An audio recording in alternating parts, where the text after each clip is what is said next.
Muy buenas noches, sean todos bienvenidos a los libros de la casa. Hoy me gustaría compartir con ustedes un cuento del gran escritor argentino Julio Cortázar. Ya hemos leído quizás algo de él, pero hoy en particular me gustaría compartir con ustedes un cuento llamado La casa tomada. Y sin dar más largas al asunto, comencemos con Casa tomada de Julio Cortázar. Dice así. Nos gustaba la casa porque aparte de espaciosa y antigua, hoy que las casas antiguas sucumben a la más ventajosa liquidación de sus materiales, guardaba los recuerdos de nuestros bisabuelos, el abuelo paterno, nuestros padres y toda la infancia. Nos habituamos, Irene y yo, a persistir solos en ella, lo que era una locura, pues en esa casa podían vivir 8 personas sin estorbarse. Hacíamos la limpieza por la mañana, levantándonos a las 7 y a eso de las 11 yo le dejaba a Irene las últimas habitaciones por repasar y me iba a la cocina. Almorzábamos a mediodía, siempre puntuales, ya no quedaba nada por hacer fuera de unos platos sucios. Nos resultaba grato almorzar pensando en la casa profunda y silenciosa y cómo nos bastábamos para mantenerla limpia. A veces llegábamos a creer que era ella la que no nos dejó casarnos. Irene rechazó 2 pretendientes sin motivo alguno. A mí se me murió María Esther antes de que llegáramos a comprometernos. Entramos a los 40 años con la inexpresada idea de que el nuestro, simple y silencioso matrimonio de hermanos, era necesaria cláusula de la genealogía sentada por nuestros bisabuelos en nuestra casa. Nos moriríamos allí algún día.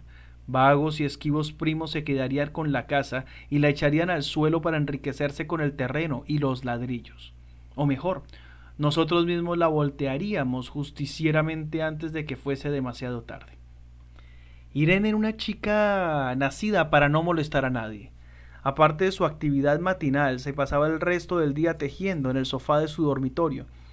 No sé por qué tejía tanto. Yo creo que las mujeres tejen cuando han encontrado en esa labor el gran pretexto para no hacer nada. Irene no era así. Tejía cosas siempre necesarias. Tricotas para el invierno, medias para mí, mañanitas y chalecos para ella.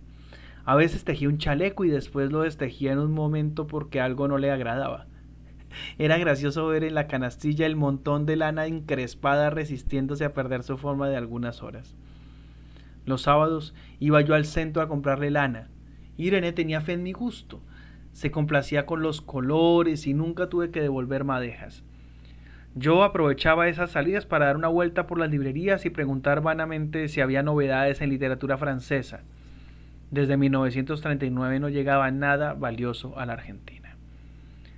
Pero es de la casa que me interesa hablar, ¿cierto? De la casa y de Irene, porque yo no tengo importancia. Me pregunto qué hubiera hecho Irene sin el tejido. Uno puede releer un libro, pero cuando un pullover está terminado no se puede repetir sin escándalo. Un día encontré el cajón de abajo de la cómoda de alcanfor lleno de pañoletas blancas, verdes, lila. Estaban con naftalina, apiladas como en una mercería. No tuve valor de preguntarle a Irene qué pensaba hacer con ellas. No necesitábamos ganarnos la vida. Todos los meses llegaba la plata de los campos y el dinero aumentaba. Pero a Irene solamente le entretenía el tejido. Mostraba una destreza maravillosa y a mí me iban las horas viéndole las manos como erizos plateados, agujas yendo y viniendo y 1 o 2 canastillas en el suelo donde se agitaban constantemente los ovillos. Era hermoso. ¿Cómo no acordarme de la distribución de la casa? El comedor, una sala de gobelinos, la biblioteca y 3 dormitorios grandes que daban en la parte más retirada, la que mira hacia Rodríguez Peña. Solamente un pasillo con su mesita y su maciza puerta de roble aislada, esa parte del ala delantera donde había un baño, la cocina, nuestros dormitorios, y el living central, el cual comunicaba los dormitorios y el pasillo. Se trataba de una casa por la que uno entraba por el zaguán como con mayolina y la puerta cancel daba al living, de manera que uno entraba por el zaguán, abría la cancel y pasaba al living. Tenía a los lados las puertas de nuestros dormitorios y al frente el pasillo que conducía a la parte más retirada. Avanzando por el pasillo se flanqueaba la puerta de roble y más allá empezaba el otro lado de la casa. O bien se podía girar a la izquierda justamente antes de la puerta y seguir por un pasillo más estrecho que llevaba a la cocina y al baño. Cuando la puerta estaba abierta, advertía uno que la casa era muy grande. Si no, daba la impresión de un departamento de los que se edifican ahora, apenas para moverse. Irene y yo vivíamos siempre en esta parte de la casa. Casi nunca íbamos más allá de la puerta de roble, salvo para hacer la limpieza. Pues es increíble cómo se junta tierra en los muebles. Mira, Buenos Aires era una ciudad limpia, pero eso lo debe a sus habitantes y no a otra cosa. Hay demasiada tierra en el aire, apenas sopla una ráfaga se palpa el polvo en los mármoles de las consolas y entre los rombos de las carpetas de macramé. Da trabajo sacarlo bien con plumero, vuela y se suspende en el aire, un momento después se deposita de nuevo en los muebles y los pianos. Lo recordaré siempre con claridad porque fue simple y sin circunstancias inútiles. Irene estaba tejiendo en su dormitorio. Eran las 8 de la noche y de repente se me ocurrió poner al fuego una pavita de mate. Fui por el pasillo para enfrentar la entornada puerta de roble y daba la vuelta al codo que llevaba a la cocina cuando escuché algo en el comedor o en la biblioteca. El sonido venía impreciso y sordo, como un volcarse de sillas sobre la alfombra o un ahogado susurro de conversación. También lo oí, al mismo tiempo o un segundo después, en el fondo del pasillo que traía desde aquellas piezas la puerta. Me tiré contra la puerta antes de que fuera demasiado tarde. La cerré de golpe apoyando el cuerpo. Felizmente la llave estaba puesta de nuestro lado y además corrí el gran cerrojo para más seguridad. Fui a la cocina, calenté la pavita y cuando estuve de vuelta con la bandeja del mate le dije a Irene: tuve que cerrar la puerta del pasillo. Han tomado la puerta del fondo. Dejó caer el tejido y me miró con sus graves ojos cansados. ¿Estás seguro? Asentí. Entonces, dijo recogiendo las agujas, tendremos que vivir en este lado. Yo cebaba el mate con mucho cuidado, pero ella tardó un rato en reanudar su labor. Me acuerdo que tejía un chaleco gris. A mí siempre me gustaba ese chaleco. Los primeros días nos pareció penoso porque ambos habíamos dejado en la parte tomada muchas cosas que queríamos. Mis libros de literatura francesa, por ejemplo, estaban todos en la biblioteca. Irene extrañaba unas carpetas, un par de pantuflas que tanto le abrigaban en invierno. Yo sentía mi pipa de enebro y creo que Irene pensó en una botella de hesperidina de muchos años. Con frecuencia, pero esto solamente sucedió los primeros días, cerrábamos algún cajón de las cómodas y nos mirábamos con tristeza. No está aquí. Y era una cosa más de todo lo que habíamos perdido al otro lado de la casa, pero también tuvimos ventajas.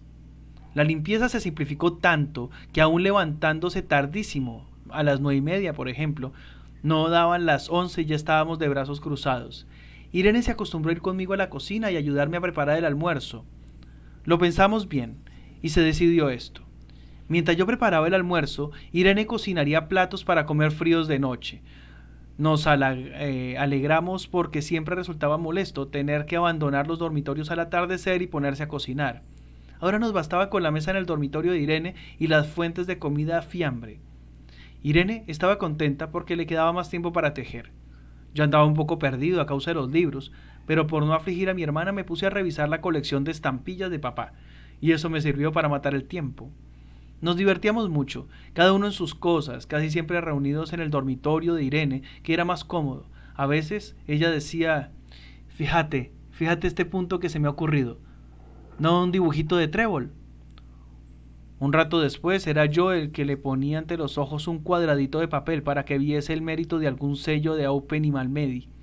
Estábamos bien y poco a poco empezamos a no pensar. En serio, se puede vivir sin pensar. Cuando Irene soñaba en voz alta, yo me develaba enseguida. Nunca pude habituarme a esa voz de estatua o papagayo, voz que viene de los sueños y no de la garganta. Irene decía que mis sueños consistían en grandes sacudones que a veces hacían caer el cobertor.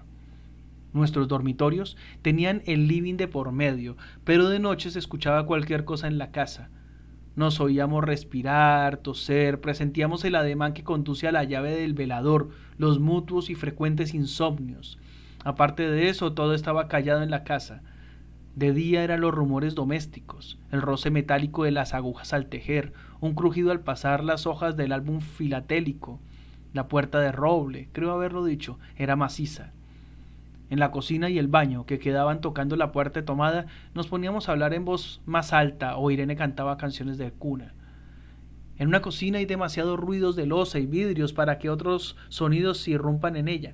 Muy pocas veces permitíamos allí el silencio, pero cuando tornábamos a los dormitorios y al living, entonces la casa se ponía callada y a media luz, hasta pisábamos más despacio para no molestarnos.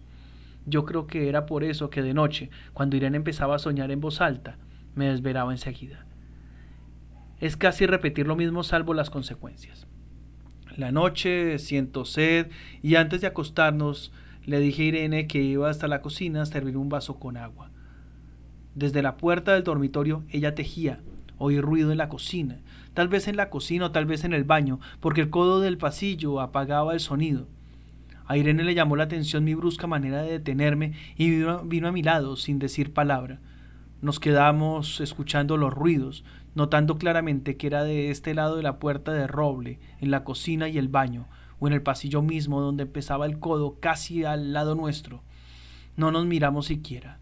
Apreté el brazo de Irene y le hice correr conmigo hasta la puerta cancel, sin volvernos hacia atrás.